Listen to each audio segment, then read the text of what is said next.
Hi everyone, welcome again to another Teacher Joseph video clip.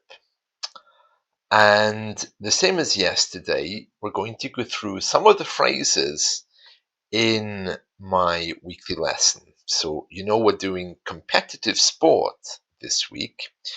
Yesterday, just to recap, we had a look at the word recount, which just means to retell or to say.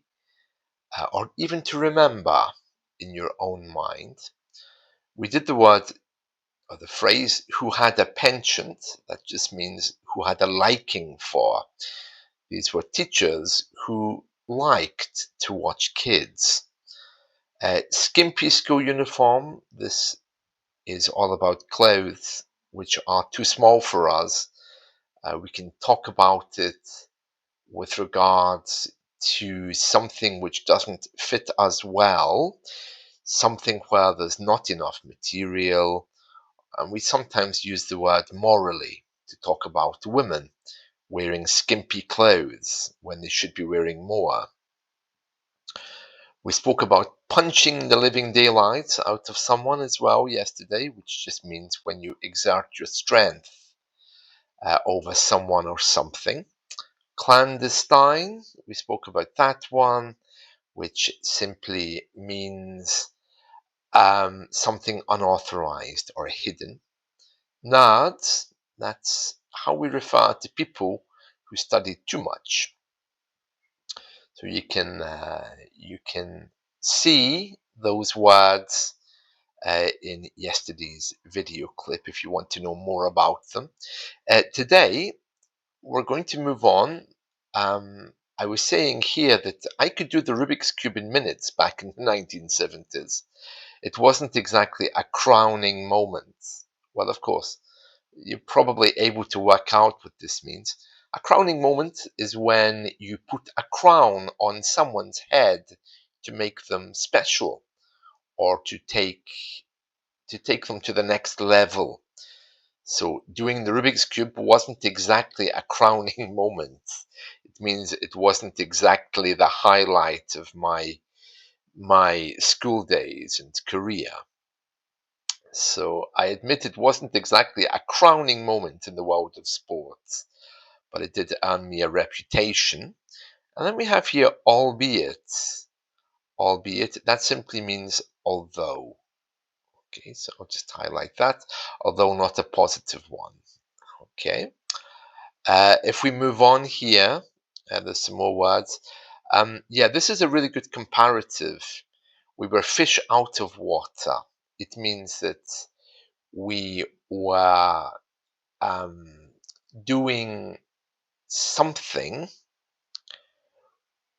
or behaving in a particular way which we had no idea about. So basically, we didn't fit in. So if you take a fish out of water, it doesn't know what to do. It just struggles until eventually it dies. And we use that as a metaphor to compare ourselves to other people or to other things. We were fish out of water. We had no idea what we were doing. We were misfits sitting alongside a pack of lions. A misfit is something which does not easily fit into something else. Imagine a jigsaw puzzle and you're trying to put all the parts together. A misfit is a part which doesn't fit. Okay, so fish out of water is quite clear, I think. We were fish out of water. That just means we didn't fit in. Yeah, we can also use that phrase when we're doing something where we have no idea what we're doing and we can't see the way forward. Okay, we were outnumbered. That means there were more people on the other side compared to us, so we couldn't fight. We were outnumbered. There's 10 people fighting you, and there's only one of you, you're outnumbered. Okay, so that's a very nice phrase, especially during a war.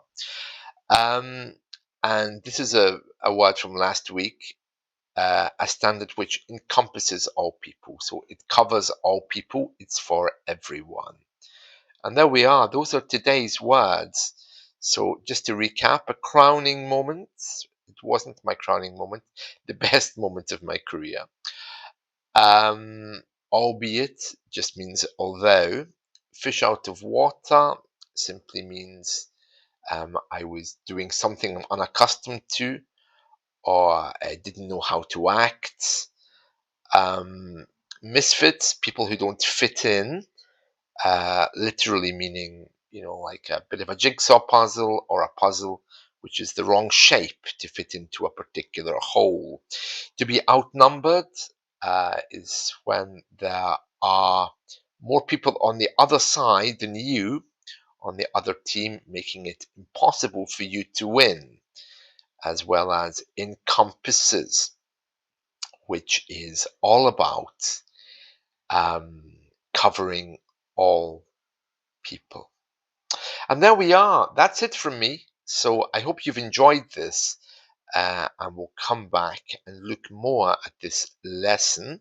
Just before we finish, as always, I'm just going to add in another motivational moment here. I was asking what's motivating you to study today, and I'm just going to um, put in here another one just for you to think about, and that is what motivates you daily to get up and go to work? Is it habits, money, targets? Because let's face it, many people don't really enjoy what they do. So, how do you overcome those feelings of, oh, just want to stay in bed? Do you think it's discipline? Do you think many of us really have something inside us? Once you go to, one job for a month, you could end up doing the same thing for years. You just get into a habit of doing it. So the question is, what motivates you daily? Is it habit, money, targets? What is it that gets you going? And I'm looking for answers. For example, like, um, let's see, um, meeting people, um, burning energy, um, using positivity, um, and something I mentioned in my podcast earlier today, if you're listening to that, is about your joy level. So I just want you to think about what motivates you daily to get up and go to work. Habit, money, targets, maybe meeting people or friends, burning energy, using positivity, your joy level. And I'm wondering how that directly compares to what motivates you to study.